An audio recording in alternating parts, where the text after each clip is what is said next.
Oui, TF1 fête en ce mois de janvier 2025 ses 50 ans. Et c'est l'occasion parfaite et unique pour retracer cet album des souvenirs. Or, les jeux, les divertissements, les émotions, les informations, tout ce qui s'est passé, les événements, et aussi un petit peu l'image qu'on avait de la chaîne, ce qu'on peut penser d'elle, comment on en est arrivé là, comment on peut avoir ce genre de programme, comment c'est arrivé et comment ça se fait. On va tout découvrir ici, alors c'est parti, générique.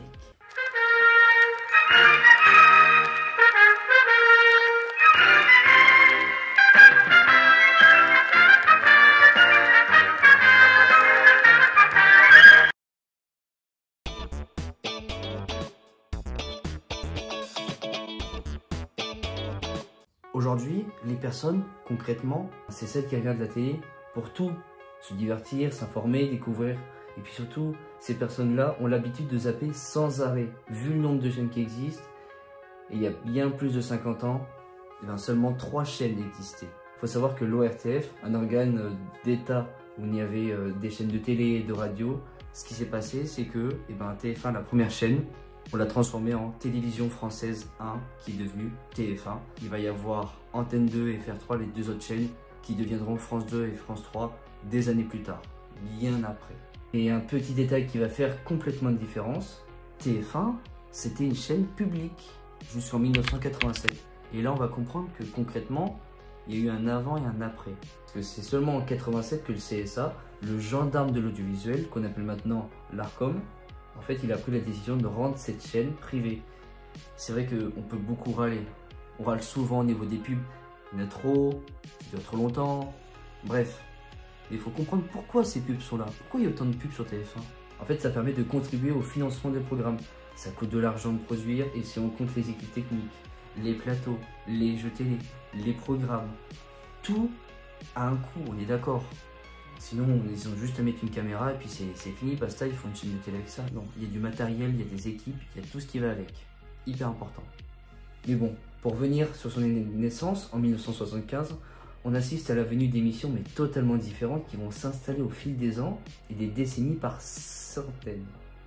Bon, certaines vont rester, d'autres vont pas tenir longtemps, mais bon.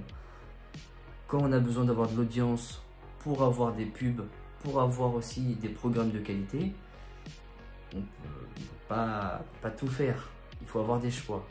Et ces choix-là, ils se font sur TF1. C'est là qu'on commence à avoir des rendez-vous quotidiens pour que le téléspectateur puisse s'informer, mais aussi se divertir. Et le but, en fait, c'est d'inviter des chanteurs et créer une sorte de show, peu importe l'endroit où l'émission est tournée. Alors les années passent, et les Français commencent à voir que TF1, il y en a qui l'ont en couleur, d'autres en noir et blanc. Et oui, parce que le matériel, ça commence à être une question de problème. On ne peut pas avoir du matériel haut de gamme partout. Ça a commencé à Paris et petit à petit, partout en France, on avait TF1 qui a eu ses antennes en couleur. Mais avant, il y avait des personnes qui voyaient en noir et blanc, ce que d'autres voyaient en couleur. Et en 1983, ça y est, c'est réglé. Mais bon, il y aura un des plus grands rebondissements, sa privatisation.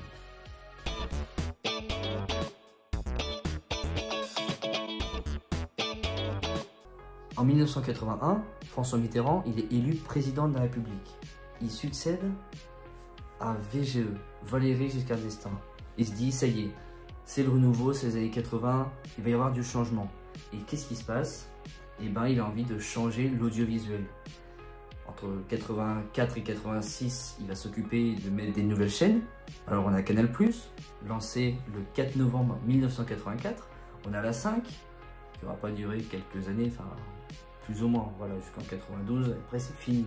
Mais bon, donc la 5, et puis M6, qui était avant TV6. Donc en 1986, on avait TV6, et après c'est devenu M6 en 1987. Mais bon, on arrive en 86, et là, on a des élections législatives. En fait, on va élire le nouveau gouvernement avec les députés de l'Assemblée. Et là, surprise, c'est Jacques Chirac, de droite, qui gagne. Donc, il est Premier ministre, face à un président de gauche. Il y a cohabitation, vu que c'est pas le même camp politique. Et le gouvernement Chirac va dire, ok, TF1, on va vous privatiser. Parce qu'il pensait que c'était un peu trop de gauche. Parce que je vous rappelle, c'était quelque chose de l'État. Et le but, vraiment, c'est de se dire, qui va avoir TF1. Et là, on a un duel entre Bouygues et Hachette, deux grands groupes. Et c'est le géant de la construction, Bouygues, qui va remporter le duel, si on appelle ça un duel, bien sûr. Je mets avec des guillemets. Pour marquer le coup, en fait, la chaîne, elle organise une grande soirée télévisée qui sert un peu de transition entre la casquette de chaîne publique et celle de la nouvelle chaîne privée. Donc cette soirée qui a été diffusée le 15 avril 1987, il n'y en a qu'une, c'est la une. Elle restera l'émission qui marque vraiment le tournant entre une époque et celle qu'on est en train de vivre depuis 4 décennies. En 2027, ça fera 40 ans que TF1 est privatisé. Et on voit quand même que ça fait un effet. La privatisation sur une chaîne, ça change beaucoup de choses. C'est juste pour dire que si tu aimes la vidéo et si tu as envie d'en savoir plus, abonne-toi, c'est toujours le cas et tu peux le faire maintenant. Tant que c'est la pub, t'en profites. En plus, TF1, la pub, tranquille, tu t'abonnes et tu mets un petit commentaire qui dit quel programme tu préfères de chez TF1. Et puis voilà quoi, j'espère que tu vas vraiment pouvoir te reconnaître et voir quel programme tu aimes le plus, parce qu'on va en parler après.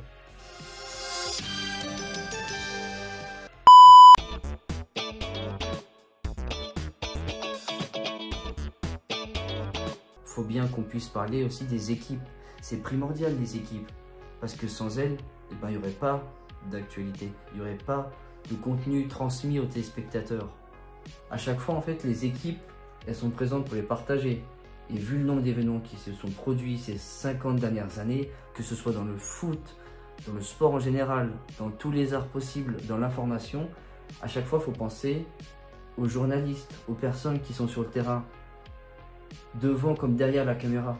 On a l'info qui n'est pas simplement un présentateur avec des fiches, mais tout un staff avec des équipes techniques, un caméraman, des caméramans, des reporters, des envoyés spéciaux, des rédacteurs, des personnes en régie, des réalisateurs et des réalisatrices. C'est primordial du divertissement, surtout que l'investissement en 1987, ça s'est élevé à plusieurs milliards de francs, plusieurs milliards.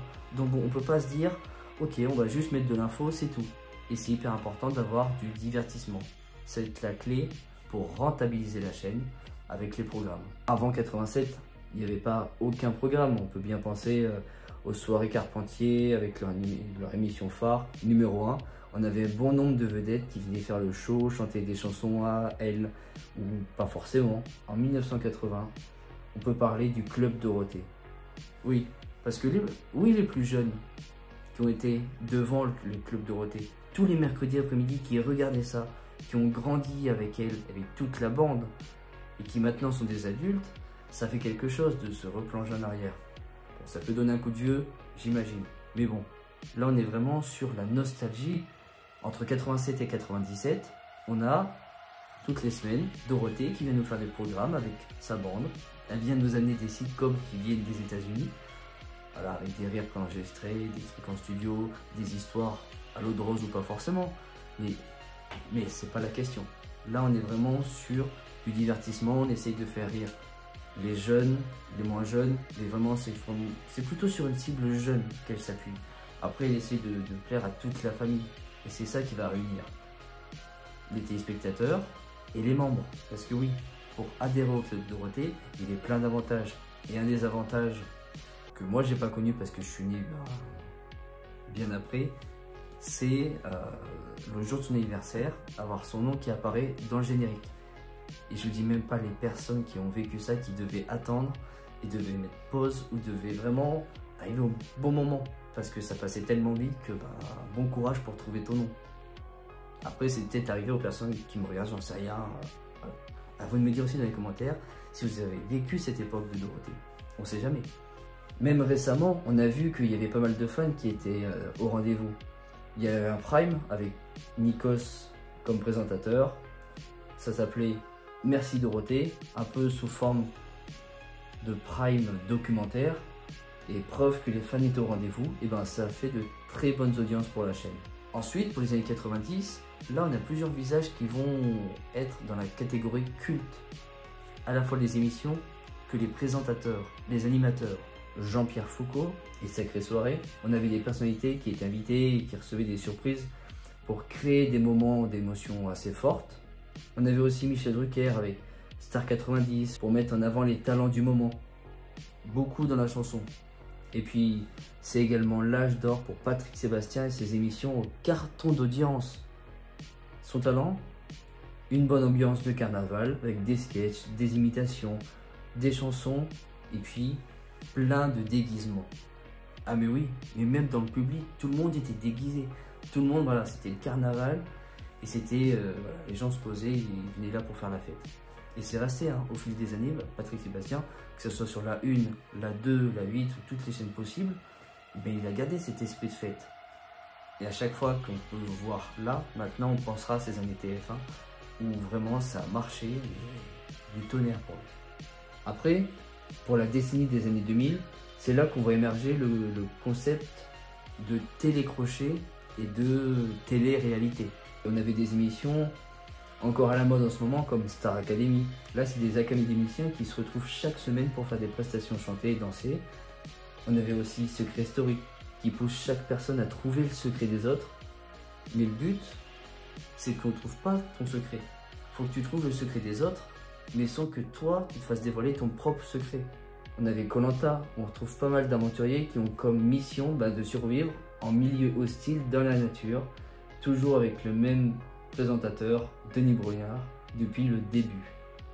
Et dans chaque format, on retrouve la même mécanique. Des personnes qu'on ne connaît pas, c'est pas des célébrités, c'est monsieur, madame, tout le monde. Ces personnes-là, elles ont un objectif identique, ça peut être une somme d'argent, mais bon nombre d'obstacles sont là pour donner des rebondissements. Et à chaque fois, on a des éliminations tout le long de l'aventure pour qu'on puisse, nous, le téléspectateur, s'attacher et même voter, si on veut, pour savoir qui reste et qui s'en va. Après, c'est vrai que dans les années 2010, ce genre de programme, il s'est assez essoufflé. Et c'est pas grave vu que d'autres sont apparus pour plus ou moins longtemps. Et puis la chaîne aura quand même réussi à avoir également des émissions cultes du style Danse avec les stars, VTEP, Vendredi tout est permis, et de la grande soirée du Palma Show, ou encore Masked Singer. Et à chaque fois, en fait, on retrouve cette fois-ci des célébrités qui sont dans la peau de candidat, et le but c'est de faire sa promo, mais aussi de venir faire le show. Là, on verra pas forcément énormément de personnes lambda, mais c'est autour des célébrités. Et en 2020, avec les 4 dernières années qui sont passées, bien sûr, on a eu le retour de certaines émissions. Et oui, Star Academy en 2022, Secret Story en 2024, c'est le moment des comebacks, parce qu'on sait que ça marche. Des émissions d'avant sont toujours là, bien sûr, mais on a décidé de faire revenir au goût du jour certaines, et ça a très bien marché, surtout pour la Star Academy, promo 2023. Oui, rappelez-vous, Pierre Garnier. Quand on y pense, c'est vrai qu'il y a des films, des téléfilms, des séries qui sont à l'honneur. On a aussi des feuilletons. Et là, depuis des décennies, ça me fait quelque chose d'avoir Joséphine Ange Gardien depuis 1997. Plus belle la vie, encore plus belle depuis 1 an. Et maintenant, les Feux de l'amour. Je vous jure, c'est pas une blague, ça fait 50 saisons. 50 saisons. Bon, après, voilà, c'est sur TF1 depuis 89. Mais c'est là tout le temps dans l'année. Et on se demande quand est-ce que ça va se terminer. Est-ce qu'on sera toujours vivant avant ou après ça se termine? Ça, on ne sait pas, c'est la fameuse question. L'avantage, c'est de se proposer un bon nombre de séries, que ce soit la télé ou la plateforme de streaming TF1+, qui est là depuis 1 an aussi, sur tout type d'écran, avec des styles plutôt variés. Et là, on a du médical, de l'histoire à l'eau de rose, du Dallas, série qui est arrivée dans les années 80, et ça a été une révolution, mais totale. Ok, voilà ce que j'ai trouvé sur le web pour qui est arrivé dans les années 80 et révolution. Regardez. On avait aussi du policier, on avait plein de fictions fabriquées aux États-Unis, et les femmes ont eu droit à leur place primordiale dans les séries en tant que personnage principal. Toutes les intrigues tournaient autour de ce personnage principal. Mais concrètement, TF1, ça a quoi comme image vue par les autres chaînes?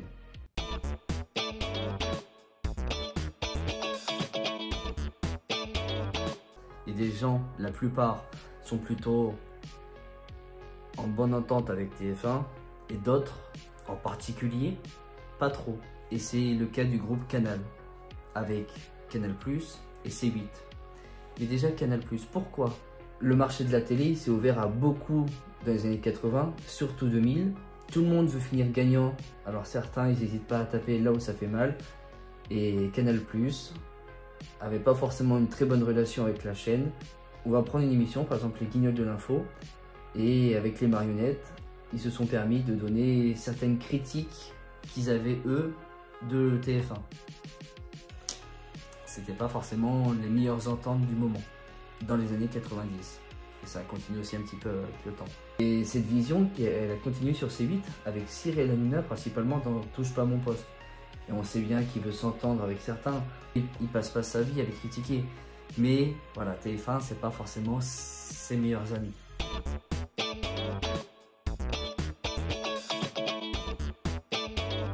Faut qu'on les voit gagner. On veut les voir gagner des sommes d'argent.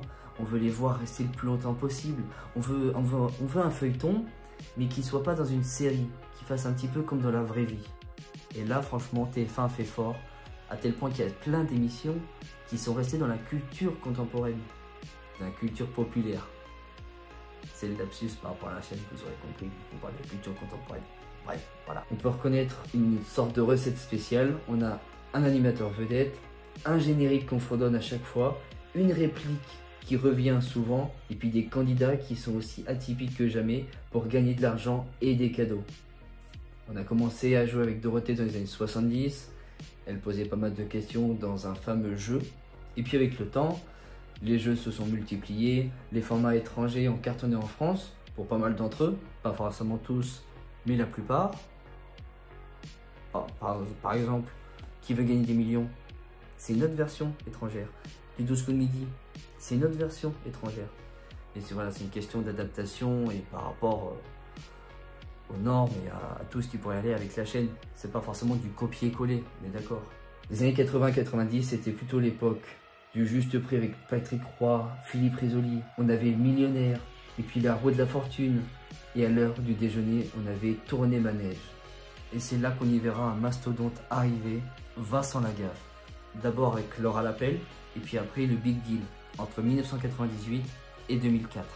Un peu aussi comme Jean-Luc Reichmann, avec Attention à la marche, entre 2001 et 2010, et après les 12 coups de midi, entre 2010 et 2025, parce que pour l'instant c'est pas encore fini, c'est là depuis 2010, près de 15 ans. Au mois de juin, ils vont fêter les 15 ans, vous vous rendez compte? 15 ans, c'est dingue. Après je dis ça parce que j'ai participé, c'est une expérience de fou, mais bon, c'est pas le sujet, c'est pas le sujet. Sans la privatisation de la chaîne, on n'aurait pas eu tous ces jeux qui permettent de faire gagner tellement d'argent que ça donne envie pour beaucoup de devenir champion d'un jour, ou même champion pour toujours, un peu comme Emilien, l'indéboulonnable. Et oui, il est arrivé le 25 septembre 2023, il s'est dit j'y suis, j'y reste. On peut bien comprendre, certains sont jaloux de lui, mais moi si j'étais à sa place, mais moi je reste, mais à vie, je prends le forfait carte à vie et je reste. Et on voit que des anciens jeux cultes sont de retour, mais sur d'autres chaînes. Par exemple sur M6, on a Le Juste Prix et puis La Roue de la Fortune présentée par Éric Antoine. Là, ce genre d'émission, ça marchait super bien sur TF1 à la case vers 17h, 18h. Bam, M6 a dit on va faire la même chose. Et puis le Big Deal aussi, c'est revenu depuis le 2 janvier 2025 avec Vincent Lagaffe, un peu dans le même esprit, dans le même décor qu'à l'époque, en 98, pour la première saison. Et ça fait un carton d'audience pour chaque numéro. Chaque vendredi, chaque samedi, on retrouve un épisode par semaine, inédit, et c'est que du régal. Moi, j'ai pas connu l'époque du Big Deal, mais je vois ça, c'est dingue. J'ai l'impression d'y avoir vécu. C'est incroyable. Ça y est, l'épisode est maintenant terminé, j'espère que ça vous a plu. On se retrouve pour les 100 ans de TF1, bien sûr je rigole. On se retrouve dimanche prochain pour une nouvelle vidéo, j'ai hâte que vous puissiez la voir. En attendant, je compte sur vous pour liker, commenter, partager et vous abonner, c'est très important pour la chaîne. Voilà, encore joyeux anniversaire à cette chaîne-là. Beaucoup d'affection pour elle parce que ça m'a permis de changer plein de choses en moi, de m'améliorer, d'avoir une autre vision des choses, de la télé en plus parce que c'est ma première télé, je l'ai faite à TF1, c'est dingue quoi. sur une chaîne et surtout sur une émission. D'habitude, il n'y a pas ce genre d'audience. Mais là, 12 coups de midi, je m'attendais pas. Mais 3-4 millions de téléspectateurs par jour, faut le faire quand même. C'est une audience de prime time. Vous savez, quand c'est à 21h le soir. Donc c'est spécial. Voilà, donc c'était Nico. Passez une bonne matinée pour les lève-tôt, une bonne soirée pour les couches tard. Et puis, ciao.